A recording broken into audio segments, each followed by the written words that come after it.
अस्सलामुअलैकुम। ECO 402 micro economics की assignment number 1 का सॉल्यूशन आज हम इस वीडियो में करेंगे। तो अगर आप मेरे चैनल पर नए हैं तो मेरे चैनल को सब्सक्राइब करें और बेल आइकन पे क्लिक करें। इसकी ड्यू डेट जो है वो 15 जून है और इसके जो मार्क्स हैं वो टोटल 10 हैं। इसमें 2 केसेस बताए गए हैं। केस नंबर 1 में हमें क्या बताया जा रहा है कि wheat crops and sugar cane जो है वो बहुत ही अहमियत के हामिल हैं और ये हाई वैल्यूड कैश क्रॉप्स होते हैं, ठीक है, जो कि पाकिस्तान में जिनकी पैदावार होती है। पर अनफॉर्चुनेटली जो है वो गंदम और शुगर जो है उनको कुछ सालों से जो है वो क्राइसिस का सामना करना पड़ रहा है due to unfair political supports, ठीक है। इसके बाद में ये despite producing 27 million tons of wheat and 81 million tons of sugarcane. Pakistan has imported 3.612 million tons of wheat and 281,328 tons of sugar in fiscal year 2021. ये बताया जा रहा है कि इतनी अच्छी पैदावार होने के बावजूद भी पाकिस्तान को ये चीज़ें बाहर से मंगवानी पड़ी, ठीक है। In order to regulate the two primary commodities increasing price, जैसा कि अब इनकी प्राइस जो है वो ज़्यादा हो रही हैं क्योंकि इंपोर्ट्स बाहर से आ रही हैं, इस वजह से इनकी जो प्राइस भी ज़्यादा हो रही है। गवर्नमेंट की तरफ से बढ़ती हुई इंपोर्ट की वजह से कंज्यूमर को कोई भी प्राइस रिलीफ मिलना अब बहुत ही मुश्किल है, ठीक है। अब आपको यहाँ पे एक टेबल दिया गया है जिसमें आपको वीट फ्लोर और रिफाइंड शुगर जो है इनकी वैल्यूज़ दी गई हैं और इनके जो है सीपीआई वैल्यूज़ भी दी गई हैं जो कि 2019 से लेके 2021 तक हैं और आपको नॉमिनल प्राइस भी इनके दिए गए हैं। आपको फाइंड आउट सिर्फ क्या करना है, रियल प्राइस आपको फाइंड आउट करने हैं, ठीक है। वीट फ्लोर का अलहदा से और रिफाइंड शुगर का अलहदा से 2019, 20 और 21 तीनों का इंडिविजुअली। इसी तरह से रिफाइंड शुगर का भी 2019, 20 और 21 का अलहदा से रियल प्राइस आपने इसको कैलकुलेट करना है।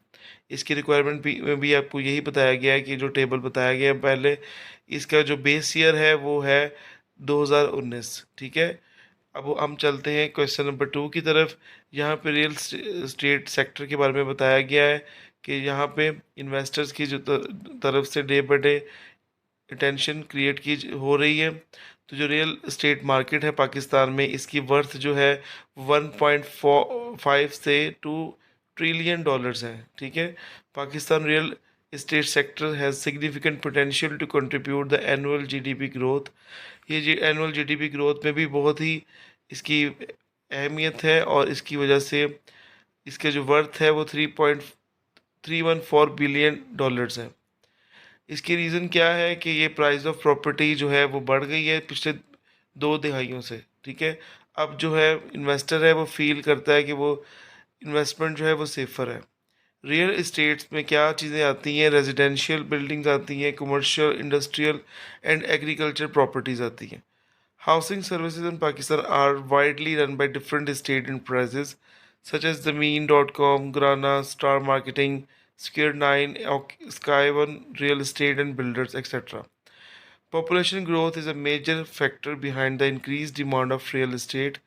जो पॉपुलेशन ग्रोथ हो गई है वो इसकी जो है वो बहुत ही ज़रूरत हो गई है क्योंकि पॉपुलेशन की ग्रोथ हो गई है और इसकी रियल इस्टेट की डिमांड है वो ज़्यादा है।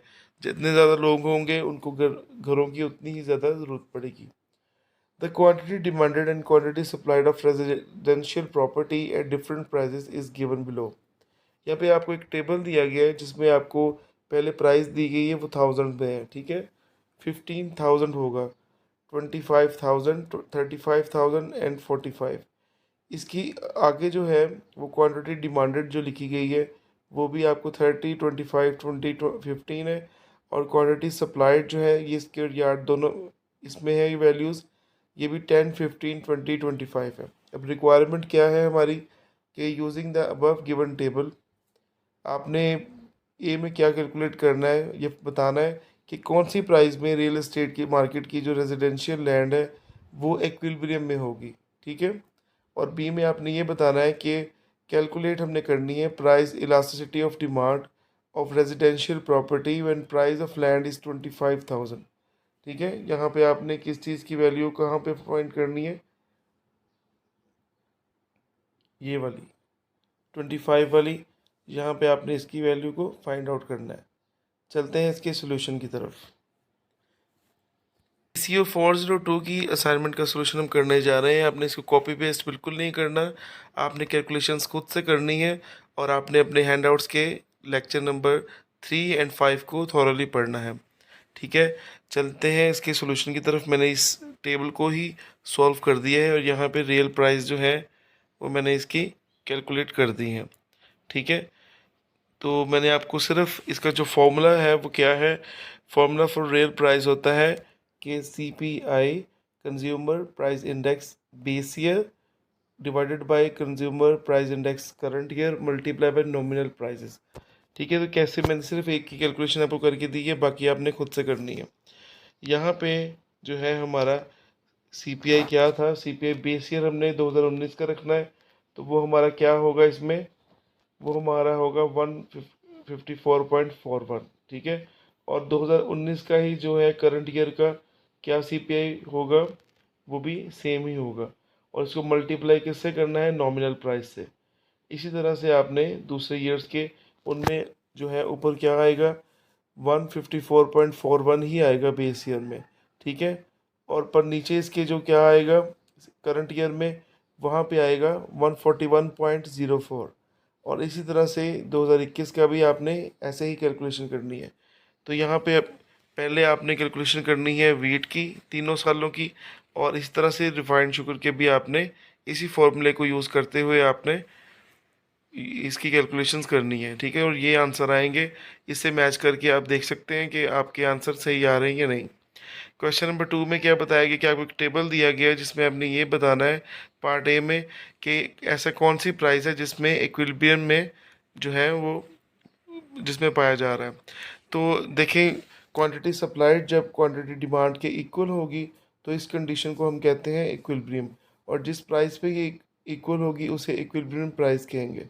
तो यहाँ पे जैसा कि मैंने इसको ब्लू किया हुआ है, तो 35,000 रुपीज़ वो अमाउंट है जहाँ पे क्वांटिटी सप्लाइड जो है वो क्वांटिटी डिमांडेड के इक्वल आ रही है। तो आपने इसको अपनी वर्डिंग में एक्सप्लेन कर देना है, मैंने सिर्फ आपको इसका आंसर बताया।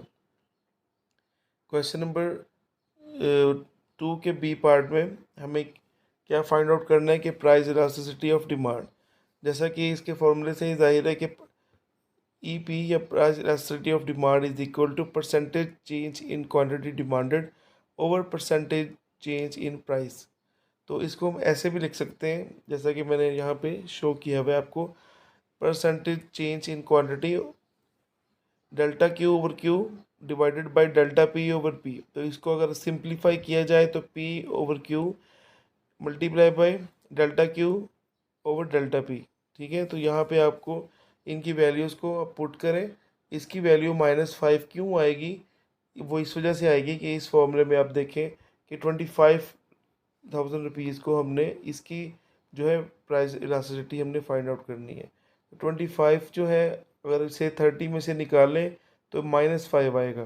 ठीक है, क्योंकि ये चेंज जो है -5 की आई है, चेंज इसलिए माइनस आएगा -5, और इसको हम डिवाइड जो करेंगे वो इसी तरह से 25 में से अगर 15 निकाल लें तो 10 आएगा।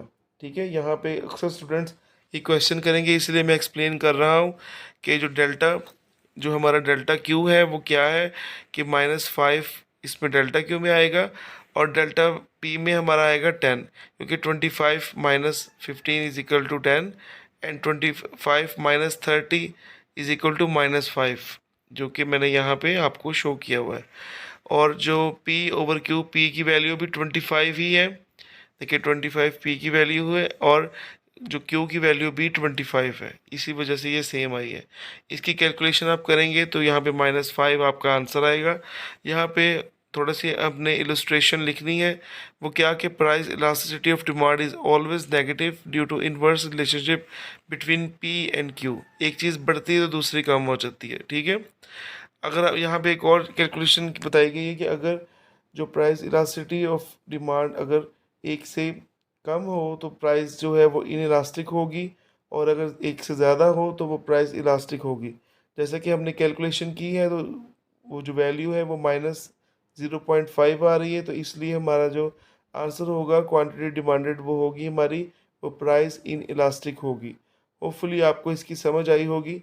अगर आप इसकी पेड असाइनमेंट बनवाना चाहते हैं तो फिर मेरे व्हाट्सएप नंबर पे मुझसे रब्ता कर सकते हैं। अगर यही सोल्यूशन आपको चाहिए तो इसके लिए भी आप मेरे जो कि डिस्क्रिप्शन बॉक्स में दिया गया है उस पर रब्ता करके इस सोल्यूशन को फ्री ऑफ कॉस्ट हासिल कर सकते हैं।